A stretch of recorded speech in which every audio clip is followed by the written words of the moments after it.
This is the salad. This is the salad. کوانێدا هاتی وڵات. کوردانی بەریتانیا بە سەرپەرشتی ڕێکخراوی داکۆک چالاکیەکی مەدەنیان لە 7 شاری وڵاتی بەریتانیا ڕێکخست.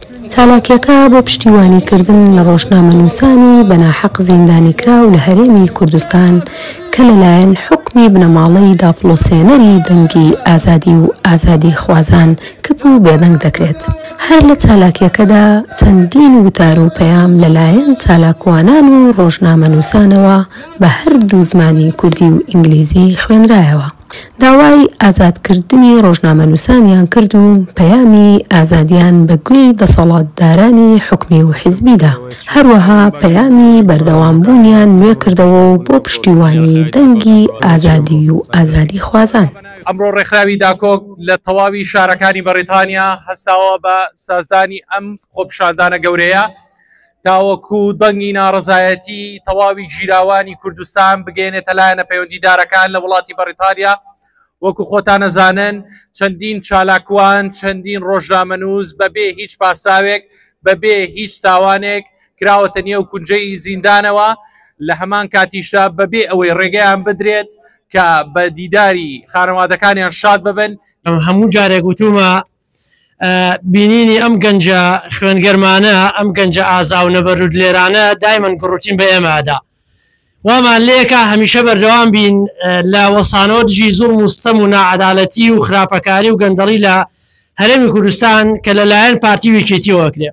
یەکێک لەوانە شێروانێکە بەداخەوە چەندین ساڵە لە زینداندا بەنەحەق زیندانی کراوە و دادگایەکی ناقانونی ئەکرێت کە کێشەی شێروانی ڕاستیک بۆتە کێشەیەکی شەخصی لەگەڵ مەسرور بارزانی و هەموو کاتێک زیندانەکەی لەلایەن درێژەکاتەوە لەلایەن مەسرور بارزانیەوە بەداخەوە دادگاکانی هەرێمی کوردستان دادپەروەرنین و لەژێر دەسەڵاتی حیزبی و بنەماڵەیەن. ئەم کێشەیە تەنها لە هەرێمی کوردستان نییە بەڵکو لە عێراقیش ئەم کێشانەمانەیە کە دادگاکان سەربەخۆ نین. هەر بۆیە پژری خۆمە دووبات دەکەینەوە بۆ کاکومت بڕۆشی و کاکە شێروانی و کە بەڕاستی بە نەعەقل زیندانی کراون و هیوادانی بە زوودی کات ئازاد بکرێتن چکە هیچ تاوان نەچێنێ و تەنها لە ئازادی ڕادڕوین و قسەی حەق دەگیر کراون. ناڕزایی دەدەبڕین بەرامبەر بەدەستگیرکردنی ڕەخاندنی ناڕەوایی چالاکوانان ڕۆژنامەنووس لەوانە قارەمان شکر زیوەر محەممەد گەردی ئومێد بەڕۆژکی هاوڕێی کورد ئازادیکردن بە تایبەت درێژکردنی چالاکوانانی ڕۆژنامەنووس سزای زیندانیکردن شێروانی دوای هەموو لایەن گران دەکەین لەگەڵمان بن لە بەرگریکردن لە مافەکان و دادپەروەری.